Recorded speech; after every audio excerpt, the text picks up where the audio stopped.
네, 시청자 여러분 안녕하십니까. 오늘 2022년 11월 4일 금요일 오후 태국 FM 유튜브 생방송을 시작하겠습니다. 먼저 이번 10월 29일 저녁 10시 15분서부터서 이태원에서 일어난 사고로 인하여 유명을 달리하신 모든 고인분들의 명복을 빕니다. 그리고 또한 사랑하는 가족을 잃어버린 유족들에게도 심심한 위로의 말씀을 드리고자 합니다. 저 태국 FM은 지금 오늘이 29일에서 30일, 31일, 1일, 2일, 11월 1일, 2일, 3일, 4일 지금 한 일주 가까이 돼가는 상황 속에서 이번 사태를 면밀히 한번 검토를 해보기 위해서 많은 자료를 준비하고 저 나름대로 정리를 해서 오늘 방송을 해드리려고 합니다. 홍준표 대표가 옛날에 어떤 문제가 있어서 이런 얘기를 한 적이 있습니다. 한 번 속으면 속인 놈이 나쁘고 두 번 속으면 속은 사람이 바보고 세 번 속으면 공범이라고 이렇게 얘기를 했습니다. 홍준표 지금 현 대구시장께서 이렇게 한 얘기가 노컷 뉴스에서도 보도가 됐고 그리고 기타 일간 신문에서 이 내용을 보도를 했습니다. 그러니까 이제 이번이 지금 현재 보면은 세 번째라고 볼 수가 있겠지요. 이번이 세 번째라고 볼 수가 있게 되겠습니다. 첫 번째는 언젠가 하면은 이해창 후보가 2002년도 그리고 97년도에 두 번 나오고 또 세 번 이명박 후보가 나올 때도 그때 선진당인가 해가지고 나와서 15.4%인가 받았었죠. 그때 당시에 이해창 후보 쪽에 악선전을 한 사람이 김대엽이라고 하는 사람입니다. 그리고 서른이라고 하는 사람은 이해창 후보의 그때 당시 후보의 부인 한인홍 여사가 기안건설로부터도 10억을 이렇게 받았다. 이런 내용이 선거 얼마 남기지 않고 이렇게 발표를 하니까 그때는 해명도 하질 못하고 이렇게 당했던 것입니다. 김대엽이는 어떻게 됐는가 하면은 그게 전부 허위로 그러니까 이해창 총재 아들의 병역 문제를 걸고 넘어졌는데 김대엽이는 그게 모든 것이 조작이었고 가짜라고 하는 것이 밝혀져서 징역을 많이 산 것으로 기억을 합니다. 그리고 서른 의원도 기안건설에서 한인홍 여사가 받았다고 하는 내용도 완전히 거짓말로 드러나가지고 서른 의원도 징역 생활을 한 것으로 기억을 합니다. 저 태국 FM은 이것도 방송을 한번 해드린 바가 있었고요. 그래서 이해창 총재는 간발의 차로 노무현 후보 그리고 김대중 후보한테도 간발에 이렇게 두 번이나 그러니까 김대엽이가 이렇게 이용을 해먹었던 것입니다. 그런데 노무현 때 주로 김대엽이가 그렇게 활약을 해서 이해창 씨가 피해를 봤다고 하는 것입니다. 이미 그 선거는 끝나버리고 당선자가 결정된 상황에서 한 3년, 4년 후에 이게 재판 결과가 나오게 된 것입니다. 그리고 이제 두 번째는 박근혜 대통령의 문제였습니다. 박근혜 대통령 세월호 문제입니다. 세월호 참사 됐을 때 그 7시간을 어떻게 했느냐. 그래가지고 그 세월호 때부터서 온갖 유언비어를 온 언론이 총동원해서 좌파와 검은 세력이 총동원해서 이 난리를 쳤던 것입니다. 난리를 쳤던 것입니다. 그래가지고 우파 쪽에서는 이해창 때 김대비를 통해서 당했으면은 철저하게 준비를 해야 되는데, 우쪽에서는 쉽게 말하면은 돌멩이 들고 이렇게 데모를 해본 사람들이 없습니다. 그렇기 때문에 속수무책으로 여기 때도 당한 것이죠. 그런데 지금 현재 세월호의 문제는 그때 참여했던 한 그 교사분이 정말로 그 양심의 가책을 느꼈는지 그 사실관계를 전부 신토를 하고 장문의 글을 내놓고 미국으로 이렇게 이민을 갔다고 하는 것을 들었습니다. 이게 두 번째까지는 쉽게 말하면 목표 달성을 위해서는 수단 방법을 가리지 않는 악마짓 검은 세력. 이번에는 초전박살 분쇄한다. 이런 게 제목이 되겠습니다만, 이번 세 번째 이태원에 윤석열 대통령이 나온 이후에 지금 현재 이것도 지금 여러 가지 지금 현재 얘기가 난무하고 있습니다. 어떤 것은 우연이라고 하는 사람도 있고, 어떤 사람은 이게 기획이라고 하는 사람도 있고, 아직은 지금 현재 수사 단계이기 때문에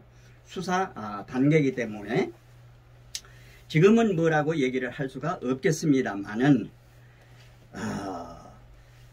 지난번에 좌파 아이들이 8월 8일 날 2022년 8월 8일 날 그 흰남노라고 하는 태풍이 왔지 않습니까? 태풍이 왔는데 그때 당시에 그 윤석열 대통령이 8일 일찍 귀가라고 새벽 1시인가 2시에 다시 지시를 했다고 하는 겁니다. 그런데 좌파들은 이거를 가지고 한 2서너 동안을 우려먹은 것입니다. 예. 그래서 이번에 이제 이태원 이 사고를 통해서는 윤석열 대통령이 현명하게 대처를 한 것입니다. 그게 지금 현재 그때 당시에 헬로윈 그 축제라고 해가지고 이건 그 애국에서 있었던 이제 그런 건데, 무슨 그 귀신 복장을 하고 유령 복장을 하고 그렇게 이제 자기의 그 스트레스를 푸는 그런 일종의 건전하지 못한 이런 하나의 그 문화인 것입니다. 이것을 우리나라에 들여와 가지고 이렇게 이제 되고 그랬는데, 그러니까 윤석열 대통령은 저 악마들의 프레임을 아는 것입니다. 그렇기 때문에 선제 조치를 하는 것입니다. 예. 그 대통령실 상황실에서 10시 36분에 소방청으로부터서 보고를 받고 정리를 해가지고 바로 11시 1분에 이제 대통령께 보고를 하고, 대통령께서는 11시 21분에 첫 지시를 내린 것입니다. 전부 지시를 내려서 이렇게 선제 조치를 한 것입니다. 예. 그래 이제 여기에서 그 선제 조치를 하면서 이렇게 나오니까 얘들이 지금 현재 좌쪽에 있는 아이들이 뭐라고 얘기를 하는가 하면은 도덕적 책임을 지라고 하는 것입니다. 그래서 윤석열 대통령 그리고 대통령실에서는 우선 사고 수습, 안전 수습이 우선이다 해가지고 애도 기간을, 모든 국민 애도 기간을 5일까지, 내일까지 이렇게 이제 잠정 이렇게 해가지고, 지금 어제 방송을 들어보면은 한 750만 명, 아마 1000만 명이 내일까지면은 전부 다 서울에서만 조문을 하지 않을까. 아마 전국적으로 하면은 뭐 한 2000만 명이 이번 그 이태원 10월 29일 날 이 사고에 대한 그 추모의 애도 기간을 보내지 않을까, 이렇게 이제 생각을 해보게 됩니다. 그래서 모두에도 말씀을 드렸습니다만은 이것이 우연으로 이렇게 우연발작으로 난 것인지, 안 그러면은 고의적으로 어떤 그 기획을 한 것인지, 이것은 지금 이렇다 저렇다 지금 단정적으로 얘기를 할 수 없는 것입니다. 그런데 이제 우연보다는 고의다, 기획 쪽에 지금 현재 오늘 이 방송들이나 신문들이 전부 대서특필을 하고 있는데, 이 상황에서 우리 대한민국을 지키겠다고 하는 대한민국 지킴이 자유국민은 이번에 어떤 스탠스를 취하면서 어떻게 해 나가야 될 것인가, 이것을 우리가 생각을 해 봐야 되는 것입니다. 방금 전에도 말씀을 드렸습니다만 홍준표 대표가 얘기했던 것처럼 한 번 속으면은 속인 사람이 나쁘다고 그랬습니다. 속인 사람이 나쁘고, 두 번 속으면은 속은 사람이 바보고, 세 번 속으면은 속인 사람하고 똑같은 공범이라고 하는 것입니다. 그래서 우리는 아까 이해창 총재 그리고 박근혜 대통령을 통해서 우리는 학습 효과를 받은 것입니다. 그리고 또 우리 대한민국 국민들이 문재인 정권 5년 동안에 어떤 것을 겪었습니까? 내로남불, 위선, 후한무치, 인면수심, 이렇게 한 것입니다. 중앙일보에서는 지난 2월 16일 날 뭐라고 기사를 썼는가 하면은 문재인 정권을 얘기하는 겁니다. 불리하면은 가짜뉴스, 들통나면은 침묵을 하고, 그리고 이제 반대쪽에 어떤 그것과 비슷한 것이 없는가 찾아가지고 물타기하고, 그리고 친문 팬덤 세력을 해가지고 그것을 물타기해서 이렇게 흐지부지 됩니다. 그리고 조금 잠잠해지면은 또다시 다른 것을 얘기를 하고. 시청자 여러분, 어떻게 생각하십니까? 어떤 분들은 냄새가 난다고 얘기도 합니다. 왜 그러는가 하면은 MBC가 10월 28일 날 이태원 헬로원 데이를 엄청 소개를 했습니다. 물론 홍대에서도 하고 강남역에서도 하고 여러 군데 하는데 다른 데는 한마디도 얘기를 하질 않고 이태원에서 이것이 이렇게 벌어지고 있다고 이렇게 홍보를 한 것입니다. 그러니까 사람들이 많이 모이게 한 것입니다. 그리고 지금 현재 이제 지금 디지털 수사대라고 해가지고 젊은 청년들이 지금 현재 찾고 있지 않습니까?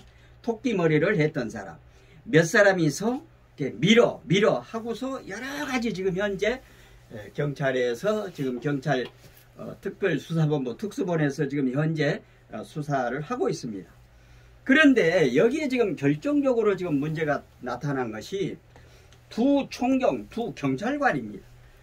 먼저 이임재라고 하는 이 사람 경찰에서는 어떤 사건 사고가 나면은 보고하는 게 두 가지가 있다고 그럽니다. 보고 두 가지가. 하나는 무엇인가 하면은 기능 보고를 한다고 그럽니다. 그리고 두 번째는 개선 보고를 하고. 그러면은 기능 보고는 무엇을 말하느냐 하면은 지구대, 그러니까 현장에 나가 있는 경찰관들이 어떤 상황이 벌어지면은, 그러니까 경찰관들이 보면은 2인 3조, 2인 1조, 3인 1조. 그러니까 세 사람 나가든 두 사람 나가든 혼자는 경찰관들이 잘 안 나갑니다. 우리가 지금 현재 이 동네 순찰 도는 걸 봐도 경찰관이 혼자 다닐 적은 없습니다. 둘이 다닙니다. 그러면 한 사람은 어떤 사건이 일어나면은 그거를 처치하고 한 사람은 바로 보고를 하게 돼 있는 것입니다. 그러니까 현재 지구대에 있는 경찰들이 현장에 나가서 상황을 보고 상황실로 보고를 한다고 합니다. 그게 기능보고고, 그러면은 상황실에 이제 지금 현재 지구대 경찰들이 나가 있는 보고를 듣고 상황실에서 그거를 정리를 해가지고 자기의 서장, 용산경찰서면은 용산경찰서장에게 보고하고, 서장은 청장에게 보고하고, 청장은 대통령에 보고하는 게 개선보고라고 합니다. 그리고 경찰관들은 반드시 업무폰이 있다고 합니다. 그러니까 자기 폰이 있고 업무폰이 있고, 그러니까 업무폰이 꺼져도 징계를 받는다고 합니다. 오늘 아침에 배상훈 대표라고, 배상훈 교수네요. 우석대 경찰행정학과 교수가 나와서 얘기하는 것을 자세히 들어보니까 이렇게 설명을 하더라고요. 예. 그러니까 이임재 용산경찰서장은 지금 현재 여러 저기서도 나오지 않습니까? 9시경에 그 식당에서 식사를 했다고 합니다. 그리고 이제 그 이임재 경찰서장은 뭐 10시 20분에 도착을 했다고 그러는데 실제적으로 감찰관이 조사를 해보니까 11시 몇 분경에 현장에 도착을 했다고 합니다. 그런데 업무 폰이 있고 또 그 자기 폰이 있으면은 식사를 하다가도 누구 받으면은 지구 저 현장에 나가 있는 경찰로부터 보고를 받으면은 그거를 정리를 해가지고 바로 경찰 서울청장에게 보고를 해야 되는데 서울청장에게 어떻게 보고를 했는가 하면 한 80분 후에 보고를 했다고 하는 것입니다. 그러니까 이거는 어떤 이 의도가 있는 건지 안 그러면은 정말로 어떤 정말로 우연적으로 이렇게 된 것인지 이거는 이제 앞으로 경찰관 수사대가 이제 밝혀내야 되는 것입니다. 그리고 두 번째는 류미진이라고 이분도 총경인데 그러니까 이 경찰청 서울경찰청 아마 적인 것 같아요. 112 상황실장인 것 같아요. 그런데 그 보고를 6시 40분부터서 거기에 참석했던 그 시민들이 112로 전화를 그러니까 아주 긴급한 전화를 뭐 11번을 했다고 하지 않습니까? 그러면은 이 사람이 10층에 자기 그 방에 가서 있을 것이 아니라 거기 상황실에서 이거를 보고를 받고 경찰청장에게 바로 보고를 하고 또 이 서울경찰청장은 경찰청장에게 경찰청 청장에게 윤희근 청장에게 보고를 해서 또 윤희근 청장은 대통령에 보고를 해서 이렇게 지시체계가 돼야 되는데 이번에는 대통령이 먼저 그러니까 거꾸로 됐다고 하는 것입니다. 그러니까 경찰 계통에 보면은 두 부류가 있는 것은 우리도 알고 있습니다. 지금 현재 순경에서부터서 단계적으로 올라온 지금 현재 수뇌부가 있고 또 경찰대라고 하는 것을 통해서 경찰대를 나오면은 무슨 7급서부터서 바로 이렇게 밑으로 내려간다고 합니다. 그러니까 9급 경찰에서 7급까지 내려오면은 보통 한 10년 정도 많이 걸린 사람 한 15년 걸려서 7급을 내려온다는 게 9급에서 붙어서 그러니까 이 두 알력이 있었던 거는 사실인데 제가 어제도 이제 우리 고향에 형님 한 분을 뵙고 그분한테 얘기를 했습니다. 무슨 얘기를 했는가 하면 형님 이거는 아닙니다. 이건 진영 논리가 아닙니다. 대한민국 국민의 생명이라고 하는 것은 진영을 떠나서 공무원들이 잘하면은 박수를 보내고 못하면은 쓴소리하고 회초리를 들어서 얘기를 해줘야지 우리 편이라고 그냥 잘못한 것도 그냥 침묵하고 묵닫고 이렇게 있으면 나라가 되겠습니까 이게? 제가 어제 그 형님한테 한 1시간 동안 열변을 토했습니다. 나중에는 이 동생 얘기를 듣고 보니까 참 동생 얘기가 맞네 이제 이런 얘기를 하더라고요. 예. 그렇기 때문에 이 지금 현재 이임재 용산경찰서장이 지금 현재 문제고 그 다음에 류미진 1시간 반을 이렇게 자리를 비워버린 겁니다. 그런데 저는 여기에서 이제 답답한 것이 뭔가면은 근데 이제 아침에 얘기하신 이분은 배상훈 우석대 경찰학과 교수는 그러더라고요.